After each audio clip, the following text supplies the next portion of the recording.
Hello friends and welcome to Gyan Ganga classes. और आज हम लेकर के आए हैं क्लास 6 हिंदी वसंत का पाठ नंबर 2 बचपन। ये कहानी लिखी है कृष्णा सोबती ने और हम आज करेंगे इस कहानी को पढ़ेंगे, इसका अर्थ जानेंगे, इसको समझ लेंगे और साथ में करेंगे कुछ शब्द अर्थ और करेंगे इसके प्रश्नोत्तर।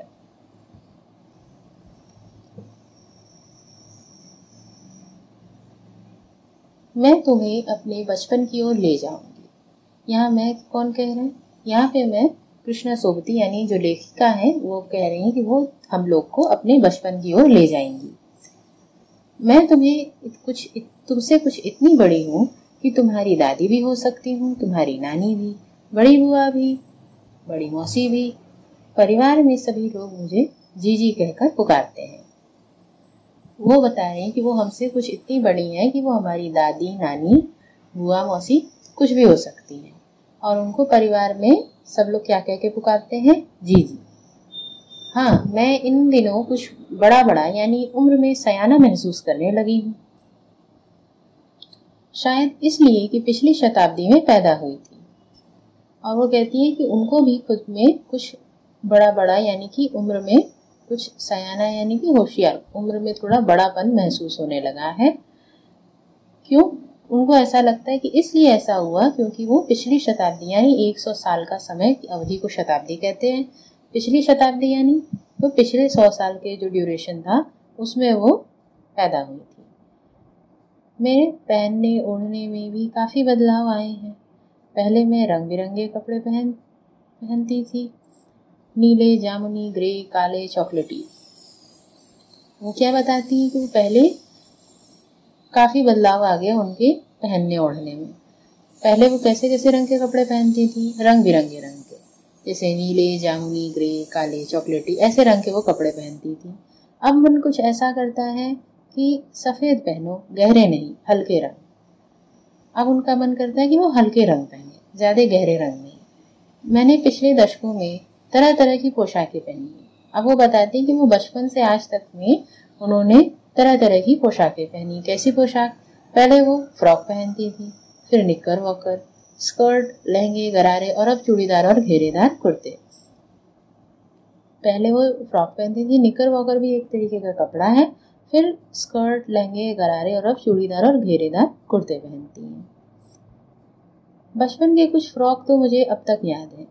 हल्की नीली और पीली धारी वाले फ्रॉक, गोल कॉलर और बाजू पर भी गोल कफ।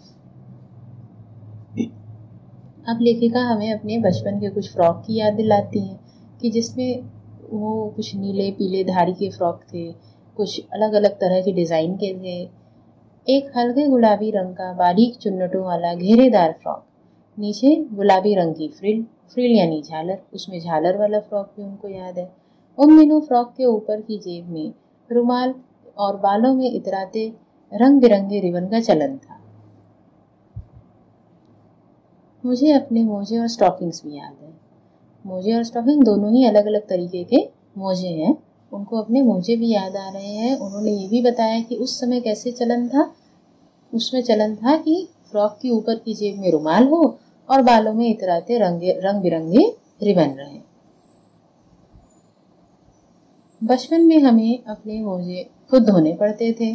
वह नौकर या नौकरानी को नहीं दिए जा सकते थे, इसकी सख्त मनाही थी। वो हमें ये भी बताती हैं कि बचपन में उनके यहाँ क्या चीज़ था कि उनको मनाही थी कि नौकर नौकरानी को आप अपने मोजे नहीं धोने को दे सकते, आपको वो खुद ही धोने पड़ते थे। हम बच्चे इतवार की सुबह इसी में लगाते थे। धो लेने के बाद अपने अपने जूते पॉलिश करके चमकाते। जब जूते कपड़े या ब्रश से रगड़ते तो पॉलिश की चमक उभरने लगती। तो हमें बताती हैं कि फिर वो इसलिए क्या करते थे, वो लोग अपने इतवार यानी रविवार को वो इसी में लगे रहते कि अपने मोजे धोएं, अपने जूते पॉलिश करें और जूते को पॉलिश करके फिर कपड़े और ब्रश से रगड़ते तो पॉलिश भी उनकी चमक जाती थी। मुझे आज भी बूट पॉलिश करना अच्छा लगता है। हालांकि अब नई नई किस्म के शू आ चुके हैं। कहना होगा कि ये पहले से कहीं ज़्यादा आरामदेह हैं। हमें अब नए जूते मिलते, उसके साथ ही छालों का इलाज शुरू हो जाता। फिर वो ये भी बताती हैं कि अब तो भले नए नए किस्म के शूज़ आ गए हैं जो कि पहले से ज़्यादा आरामदेह हैं, लेकिन उनके समय में जब नए जूते आते थे तो वो उसके साथ ही उनके परेशानी भी लाते थे कि पैरों में छाले हो जाते थे और फिर उनका इलाज करना पड़ता था। जब कभी लंबी सैर पर निकलते अपने पास रुई जरूर रखते, जूता लगा तो रुई मोजे के अंदर। हाँ, तुम्हारे बचपन में तो बहुत फर्क हो चुका है। हर शनिचर को हम ऑलिव ऑयल या कैस्टर ऑयल पीना पड़ता। यह एक मुश्किल काम था। शनिचर को सुबह से ही नाक में इसकी गंध आने लगती। वो ये भी कहती है कि अब उनके बचपन और हमारे बचपन में बहुत फर्क हो चुका है। उनके समय एक और क्या काम था कि हर शनिचर यानी शनिवार को उनको ऑलिव ऑयल या कैस्टर ऑयल पीना पड़ता था। ऑलिव ऑयल यानी जैतून का तेल, कैस्टर ऑयल यानी अरंडी का तेल, जो कि एक बहुत मुश्किल काम था और इसकी गंध उन्हें बहुत परेशान करती थी। छोटे शीशे के गिलास जिन पर ठीक खुराक के लिए निशान पड़े रहते थे, उन्हें देखते ही मिकलियां आने लगती। मुझे आज भी लगता है कि अगर हम न भी पीते वह शनिवार दवा तो कुछ ज़्यादा बिगड़ने वाला नहीं था, सेहत ठीक ही रहती। उन्हें यह क्यों पीना पड़ता था? क्योंकि उन्हें घर वाले कहते कि मतलब ठीक रहने के लिए, अपनी सेहत को अच्छा रखने के लिए आपको ये दवा के तौर पे पीना है, और उसको वो कहती थी शनिवारी दवा, जो कि एक छोटे शीशे के गिलास में उनको पीनी होती थी, जिसमें खुराक के लिए निशान पड़े रहते थे कि इतनी ही माप की आपको पीनी है। और उस गिलास को देखते ही उन्हें मितली यानी कि उल्टियां आने लगती थी। तुम्हें बताऊंगी कि हमारे समय और तुम्हारे समय में कितनी दूरी हो चुकी है। यहाँ तक कि बचपन की दिलचस्पियां भी बदल गई हैं। अब वो हमें बताना चाह रही हैं कि हमारे और उनके बचपन में कितनी दूरी है, कितनी अलग अलग बातें हैं। यहाँ तक कि बचपन में हमारी दिलचस्पी और उनकी दिलचस्पी भी अलग अलग रही होगी। याद रहे, उन दिनों कुछ घरों में ग्रामोफोन थे, रेडियो और टेलीविज़न नहीं थे। उनके बचपन में उस समय में घर में ग्रामोफोन भी बहुत मुश्किल से होते थे, रेडियो और टेलीविज़न नहीं रहा करते थे। हमारे बचपन की कुल्फ़ी आइसक्रीम हो गई है, कचौड़ी समोसे पैटीज़ में बदल गए हैं, शहतूत और फालसे अब खसखस के शरबत और कोक पेप्सी में। उन दिनों कोक नहीं, लेमनेड विम्टो मिलती थी। उन्होंने यहाँ क्या बताया है कि उनके समय में कुल्फ़ी मिला करती थी, जो अब हम लोग को आइसक्रीम हम लोग खाते हैं उसकी जगह। उस समय में कचौड़ी समोसे रहा करते थे, अब पैटीज़ हो गई है। शहतूत और फालसे उस समय उनकी दिलचस्पियाँ थी, और जबकि अब है खसखस के शरबत या कोक और पेप्सी। और उनके समय में कोक नहीं मिलती थी, उनके समय में अगर मिलता भी था तो लेमनेड या विम्टो, ये दो तरीके के शरबत की चीज़ें उस समय मिलती थी। शिमला और नई दिल्ली में बड़े हुए बच्चों को वेंगर्स और डेविको रेस्तरां की चॉकलेट और पेस्ट्री मज़ा देने वाली होती।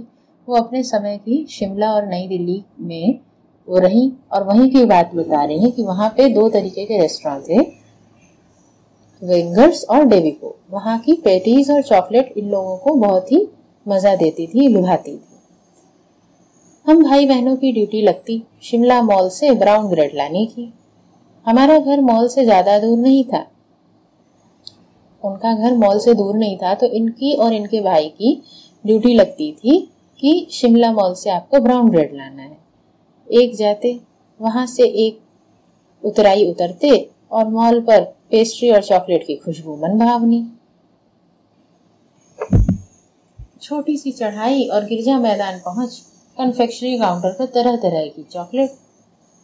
वो रास्ता बताती कि जहाँ उनका घर था वहाँ से छोटी सी चढ़ाई चढ़कर गिरजा मैदान एक जगह, वहाँ पहुंचकर कन्फेक्शनरी काउंटर यानी कि मिठाई की दुकान, जहाँ पे मिठाई यानी चॉकलेट टॉफ़ी इनकी दुकान थी, जहाँ पे उनको तरह तरह की चॉकलेट दिखती। हमें हफ्ते में एक बार चॉकलेट खरीदने की छूट थी, इसके लिए भी उनको शेड्यूल था। उनका क्या था, उनको एक दिन एक बार हफ्ते में आप चॉकलेट खरीद सकते हो। सबसे ज़्यादा मेरे पास ही चॉकलेट टॉफ़ी का स्टॉक रहता। मैं चॉकलेट लेकर खड़े खड़े कभी न खाती, घर लौटकर साइड बोर्ड पर रख देती और रात में खाने के बाद बिस्तर में लेटकर मज़े ले लेके खाती। वो बताती है कि वो चॉकलेट ऐसे नहीं कि उसी समय खा जाती थी, वो बचा बचा के रखती और खाने के बाद रात में मज़े ले लेकर के चॉकलेट खाती थी, इसीलिए उनके पास ढेर सारा स्टॉक हमेशा रहता था।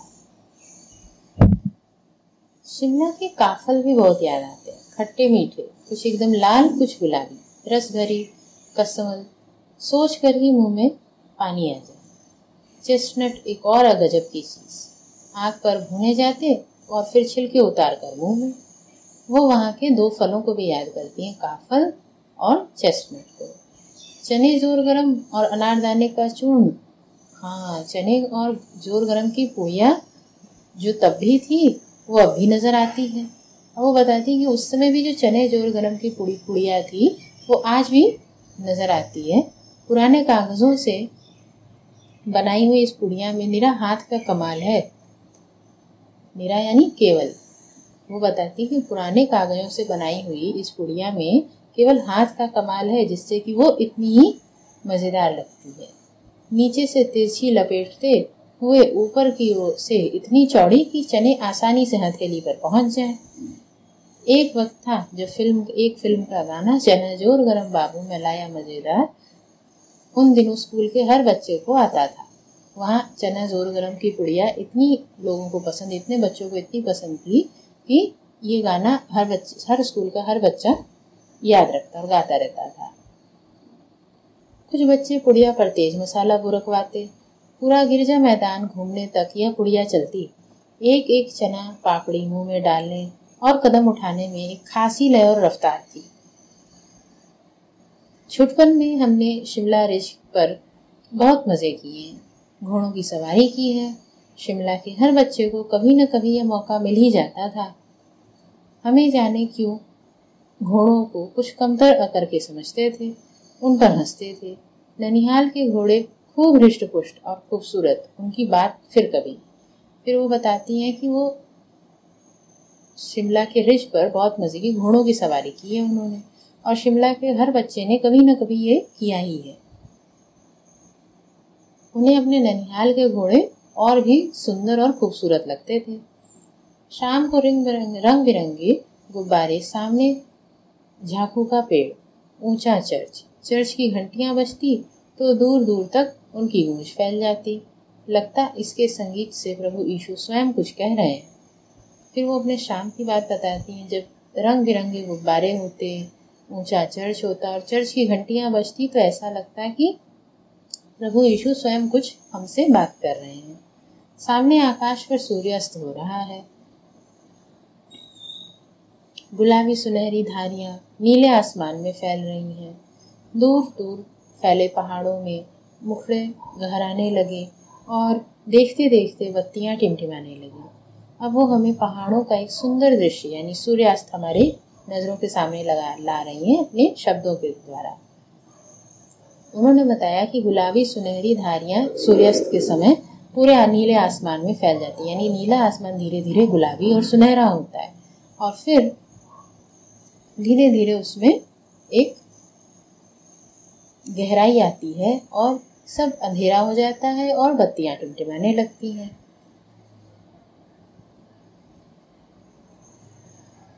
स्कैंडल पॉइंट के ठीक सामने उन दिनों एक दुकान हुआ करती थी, जिसके शोरूम में शिमला कालका ट्रेन का मॉडल बना हुआ था। इसकी पटरियां, उस पर खड़ी छोटे बच्चे, छोटे छोटे डिब्बे वाली ट्रेन, एक और लाल टीन का स्टेशन और सामने सिग्नल देता खंबा, थोड़ी दूर पर बनी सुरंगें। वो हमें एक शोरूम में शिमला कालका ट्रेन का मॉडल बताते हैं, जो कि उनको बहुत ही लुभाता था। उसमें छोटी छोटी पटरियां, उस पर छोटे से डिब्बों वाली ट्रेन बनी हुई होती और एक तरफ स्टेशन और एक तरफ सिग्नल वाला खंबा और सामने पर बनी होती सुरंगें, जो देखने में बहुत ही मजेदार लगती थी। पिछली सदी में तेज रफ्तार वाली गाड़ी वही थी। कभी कभी हवाई जहाज भी देखने को मिलते। दिल्ली में जब भी उनकी आवाज आती, बच्चे उन्हें देखकर बाहर दौड़ते। दिखता एक भारी भरकम पक्षी उड़ा जा रहा है और पंख फैलाकर, फिर वो देखो वह गायब। उसकी स्पीड इतनी तेज लगती। हाँ, गाड़ी के मॉडल वाली दुकान के साथ एक और ऐसी दुकान थी जो मुझे कभी नहीं भूलती। यह वह दुकान थी जहाँ मेरा पहला चश्मा बना था। वहाँ आंखों के डॉक्टर अंग्रेज थे। फिर वो हमें बताती हैं कि ये गाड़ी वाली दुकान के अलावा उनको एक और दुकान नहीं भूलती थी। वो कैसी दुकान थी? वो थी चश्मे की दुकान, जहाँ उनका पहला चश्मा बना था। और वहाँ के डॉक्टर कैसे थे? वहाँ के डॉक्टर अंग्रेज थे। शुरू शुरू में चश्मा लगाना बड़ा अटपटा लगा। जब उनको नया नया चश्मा लगा तो वैसे ही जैसे आप लोग को अच्छा नहीं लगता, वैसे उनको भी वो चीज़ बहुत अटपटी सी लगी। छोटे बड़े मेरे चेहरे की ओर देखते और कहते, आंखों में कुछ तकलीफ है? इस उम्र में ऐनक? दूध पिया करो। कोई भी उनको देखता तो क्या कहता? उनसे कहता कि अरे इतनी सी उम्र में आंखों में तकलीफ और ऐनक लगा ली। उनको कहते कि दूध पिया करो। तो मैं डॉक्टर साहब का कहना दोहरा देती थी, कुछ देर पहनेंगे तो ऐनक उतर जाएगी। डॉक्टर साहब ने इनसे क्या कहा था कि कुछ समय तक लगेगा ऐनक और उसके बाद उतर जाएगा। तो यही बात उनको जवाब में वो बोल देती। वैसे तो डॉक्टर साहब ने पूरा आश्वासन दिया था, लेकिन चश्मा तो अब तक नहीं उतरा, नंबर बस कम ही होता रहा। डॉक्टर साहब के पूरे आश्वासन के बावजूद भी उनका चश्मा तो उतरा नहीं। हाँ, उनका नंबर चश्मे का कम होता रहा। वो इस सब का जिम्मेवार किसको मानती हैं? वो इसका जिम्मेवार खुद को मानती हैं। जब आप दिन की रोशनी को छोड़कर रात में टेबल लैंप के सामने काम करेंगे तो इसके अलावा और होगा भी क्या? हाँ, जब पहली बार मैंने चश्मा लगाया तो मेरे एक चचेरे भाई ने मुझे छेड़ा, देखो देखो कैसी लग रही है। जब इन्होंने पहली बार चश्मा लगाया था तो अपनी एक और याद बताती हैं लेखिका कि उनके चचेरे भाई ने उन्हें छेड़ा था, क्या कह करके कि देखो कैसी लग रही है। आंखों पर चश्मा लगाया ताकि सूझे दूर की, यह नहीं लड़की को मालूम कि सूरत बनी लंगूर की। ये कह करके वो उनको चिढ़ाया करते थे और इस बात पे उन्हें बहुत ही खीज आती थी, यानी वो बहुत क्रोधित होती थी। बचपन में खीजी कि मुझ पर ये क्यों दोहराया जा रहा है। पर शेर बुरा न लगा, पर बात तो अच्छी लगी, लेकिन मुझ पे क्यों बोला जा रहा है, इस पे उनको बहुत गुस्सा आता था। जब वह चाय पीकर चले गए तो मैं अपने कमरे में जाकर आईने के सामने खड़ी हो गई। कई बार अपने आप को देखा, ऐनक उतारी, फिर पहनी, फिर उतारी, देखती रही।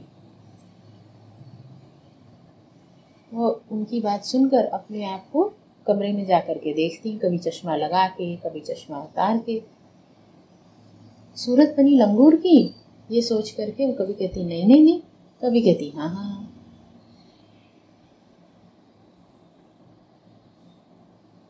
फिर ऐसे ही खुद को देखते हुए उन्होंने क्या किया, उन्होंने अपने छोटे भाई की टोपी उठाकर अपने सिर पर रखी। फिर उन्हें कुछ अजीब लगा और अच्छा भी और मजाकिया भी लगा। तब की बात थी, अब तो चेहरे के साथ घुल मिल गया है चश्मा। अब कभी उतारा हुआ हो तो चेहरा खाली खाली लगने लगता है। अब समय के साथ उनको ये चश्मा अपने चेहरे के साथ एक मिला जुला चीज लगता है। अब वो उनको अलग या वो सूरज बनी लंगूर की बात उनको उतनी बुरी भी नहीं लगती। याद आ गया वो टोपी, काला फ्रेम और चश्मा और लंगूर की सूरत। हाँ, इन दिनों शिमला में मैं सिर पर टोपी लगाना पसंद करती हूँ। अभी भी वो कहाँ है, वो शिमला में रह रही हैं और वो अब टोपी लगाना पसंद करती। बचपन में भले उन्हें वो थोड़ी अजीब और अटपटी लगती, लेकिन अब टोपी और फ्रेम, काला फ्रेम वाला चश्मा, वह उनके जीवन में घुल मिल गया है। मैंने कई रंगों को की जमा कर लिया है टोपियाँ, कहाँ दुपट्टों का ओढ़ना और कहाँ सहज सुलभ सुभीते वाली हिमाचली टोपियाँ। अब उन्हें हिमाचली टोपियाँ अलग अलग रंग की, उनको इकट्ठा करना, उनको पहनना उन्हें बहुत अच्छा लगता है। सुभीते यानी सुविधाजनक। चलिए इसी के साथ हम करते हैं इसके कुछ प्रश्न उत्तर। लेखिका बचपन में इतवार की सुबह क्या क्या काम करती थी? लेखिका बचपन में इतवार की सुबह ये कार्य करती थी, जैसे जूतों को पॉलिश करना, मोजों व स्टॉकिंग को धोना।